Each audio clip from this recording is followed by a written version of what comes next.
Louvado seja nosso Jesus Cristo, para sempre seja louvado. Estou reunindo Pai, Filho, Espírito Santo. Amém. A graça de nosso Jesus Cristo, o amor do Pai, a comunhão do Espírito Santo esteja conosco. Queridos irmãos e irmãs, boa tarde. Passar aqui para gravar mais um dos milagres, mais uma das passagens de São Pio de Pietrelcina, dos milagres escondidos. E o título da palestra de hoje vai ser Do Pai ao Filho. Nascido no seio de uma família protestante, Frederico Albrecht deu testemunho de sua conversão. Nos anos de 1930, o Alberto Delfante, outro ex-leigo, tão raivoso quanto ele, inimigo acérrimo de todo o sobrenatural, a quem voltaremos a aludir muito em breve. Mais tarde, Maria Ionosca teve a oportunidade de conhecê-lo também durante a sua visita a San Giovanni Rotondo. O caso de Frederico Albrecht recorda os já relatados do princípio por Gianna Vince e Joaquim Hernandes. Só que, ao contrário, isto é dessa vez, foi a conversão do pai que abriu o filho ao insuspeitado horizonte de sua alma. Veremos em seguida por quê. Frederico Albrecht chegou a San Giovanni Rotondo em 1928. Ele ouvira falar de um frade estigmatizado que fazia milagres.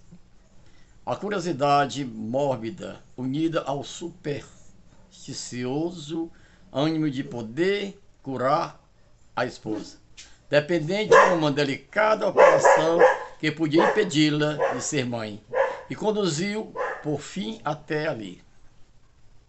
Mesmo sendo protestante por nascimento, Frederico Albrecht acabou abraçando o catolicismo por estrita conveniência social. Desse modo, a religião constituía para ele uma simples máscara diante dos outros. Fugia do dogmatismo como do sacrifício. Amava, pelo contrário, as ciências ocultas e o espiritismo. Chegou a cair nas garras da magia e, mais tarde, nas da teosofia, temas sobre os quais possuía uma das melhores bibliotecas particulares de seu tempo. Entretanto, para não contrariar sua piedosa mulher, aproximava-se por vezes do sacramento sem nenhuma convicção. Com semelhante bagagem espiritual, aquele homem criou terror em San Giovanni Rotondo. O que aconteceu então? Ele mesmo relatava assim, de seu próprio punho a letra. O primeiro contato com o Padre Pio me deixou frio, falou-me seca e brevemente, sem o carinho que eu esperava dele depois de uma viagem tão longa e penosa. Apesar de tudo, decidi confessar-me. Mal me ajoelhei, o padre disse que eu silenciara pecados mortais em confissões anteriores e quis saber se eu procedia de boa fé. Respondi-lhe que a confissão era para mim uma acerrada instituição social, em cujo caráter sacramental eu não acreditava. Depois, sem saber por que, acrescentei: mas agora, padre, creio. Ele permaneceu em silêncio por um instante e depois do qual, com uma expressão de indizível dor, me disse: o senhor estava na heresia e, portanto, todas as suas comunhões foram sacrilégicas. É necessário que faça uma confissão geral. Examine a fundo a sua consciência e recorde a sua última confissão bem feita. Jesus não foi tão misericordioso com Judas quanto o está sendo com o Senhor. Gravando-me um olhar gélido, acrescentou: sia laudato Jesus et Maria. Louvado seja Jesus e Maria.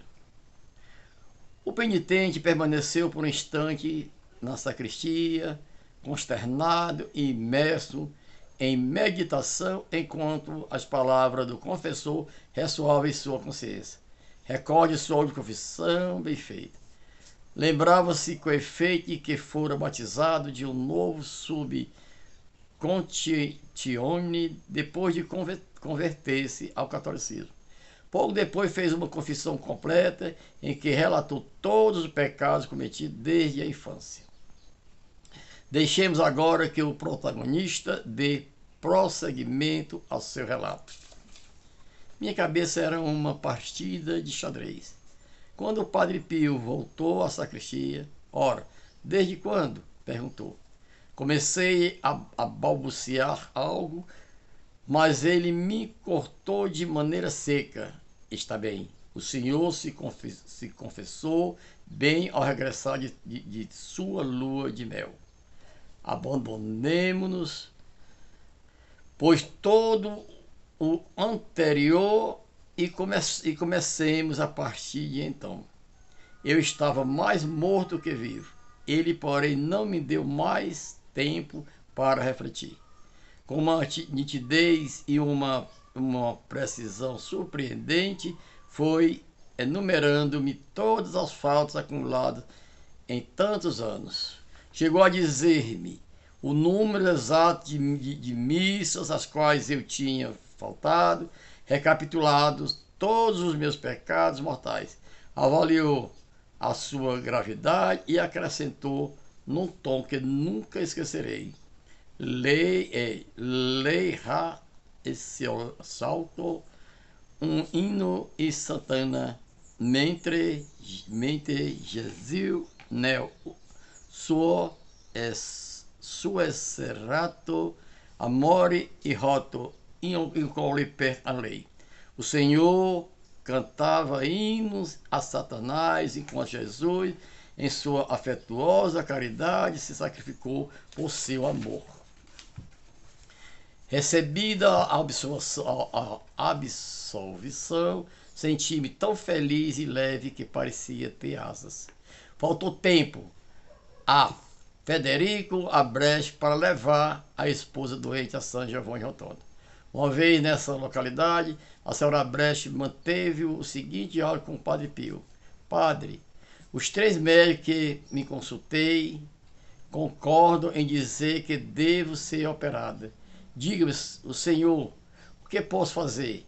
Pois faço o que dizem os médicos. Respondeu diplomaticamente o capuchinho. A mulher começou a chorar. Depois, mais calma, acrescentou. Mas, padre, se fizer essa operação, eu nunca poderei ter filhos. Então, nada de ferros, niente ferre. Advertiu ele. E, levantando o olhar ao céu, a senhora se prejudicaria por toda a vida. A senhora Abrecht não tardou deixar um relato escrito de seu precioso testemunho, tal como o marido, o relato diz o seguinte. Voltei a Bolonha, imersa em alegrias e esperança, desde aquele dia. Com efeito, cessaram minhas hemorragias e desapareceram para sempre todos os sintomas de minha doença. Quando, depois de 2 anos, meu marido visitou de novo o Padre Pio, este vaticinou que teríamos um filho, qual não foi minha surpresa ao receber este telegrama de São Giovanni Rotondo, que conservo em meu poder. Felice Pio Chemei, prepara correr Bilbao. Nunca estive tão feliz, prepara o enxoval. Um ano depois, de fato, tive um bebê. Foi um parto sem dor, apesar dos prognósticos dos médicos, cujo conselho abandonei bem antes de minha gravidez. Tanto meu marido como eu somos agora felizes, imensamente felizes. Mais tarde, o próprio Frederico Abrecht proclamou entusiasmado a Maria Wieniawska em São Giovanni Rotondo. Esse menino é hoje sacerdote. O Padre Pio o vaticinara. Sem dúvida, as orações dos pais influenciaram decisivamente naquela maravilhosa vocação. Que imenso poder o da comunhão dos santos. Shalom para vocês e até amanhã ou outro dia, se Deus permitir.